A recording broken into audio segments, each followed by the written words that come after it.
ready? Yes. Okay, thank you. Good afternoon. President Arévalo, welcome to Washington, D.C. It is good to see you after we have talked on the phone, but it was my pleasure to congratulate you by telephone on your election in September, when we spoke in September. And now, of course, it is my great pleasure and honor to welcome you to the White House. During your campaign, you vowed to combat corruption. You pledged to build a coalition to represent all Guatemalans and include members of the indigenous community in the democratic process. And you committed to expand access to health care and education, to combat the climate crisis, and to grow your economy. And it was clear that the people of Guatemala voted resoundingly in your election and for your message of reform. Your election has brought a sense of optimism to the people of America and around the world. And despite the challenges that have been posed to Guatemala's democratic process, the United States was proud to stand with you, Mr. President, following a free and fair election and throughout your transition. And the will of the people of Guatemala, by our observation, has triumphed. For the past 3 years, I have led our administration's efforts to address the root causes of migration from Northern Central America and to create what we have named the Root Causes Strategy. That strategy rests on 5 pillars. 1, to invest in economic development in the region. 2, to combat corruption and promote good governance. 3, to respect human rights and labor rights. In addition, to reduce violence, and finally, to address gender-based violence. This work is improving lives and livelihoods in the region and addressing the factors that drive people to migrate to the United States.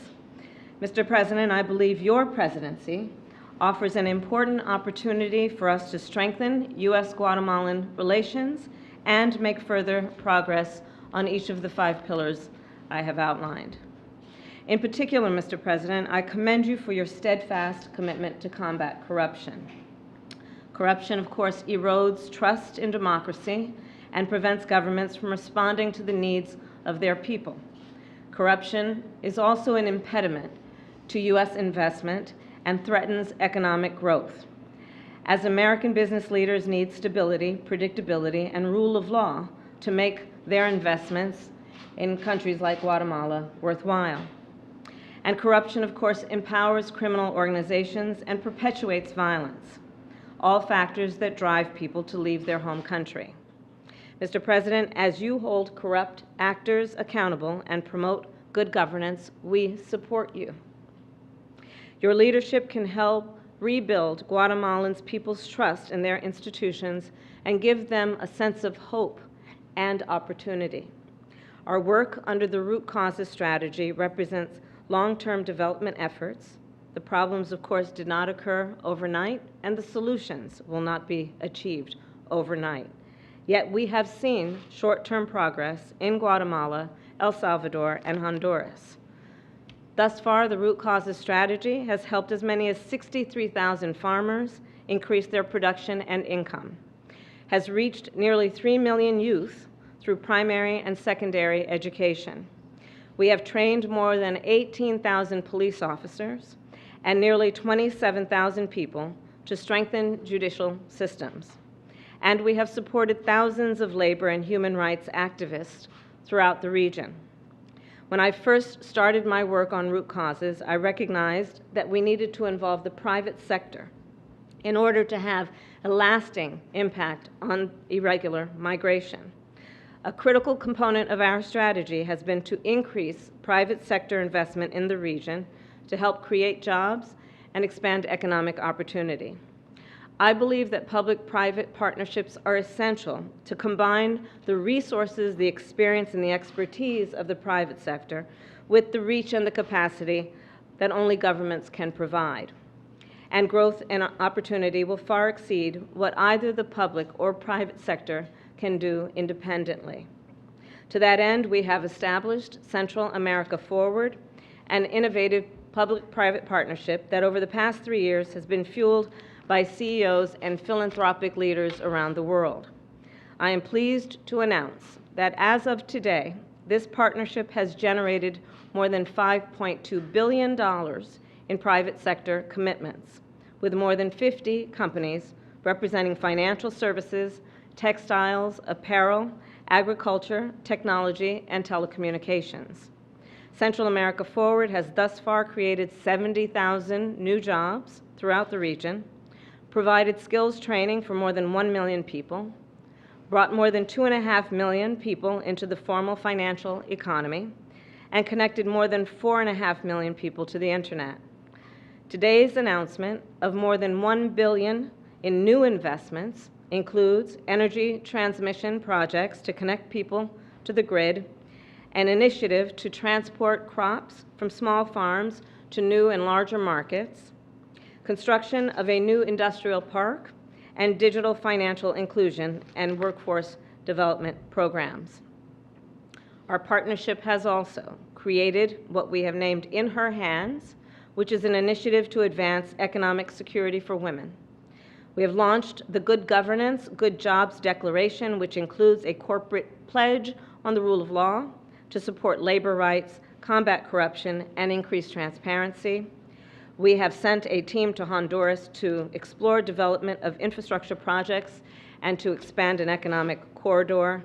And we started Central America Service Corps, which will provide vulnerable youth with training and opportunities for paid community service projects. In conclusion, President Arévalo, I am pleased that you will join in convening a meeting that we will host later today with leaders from the private sector and civil society to continue this important work.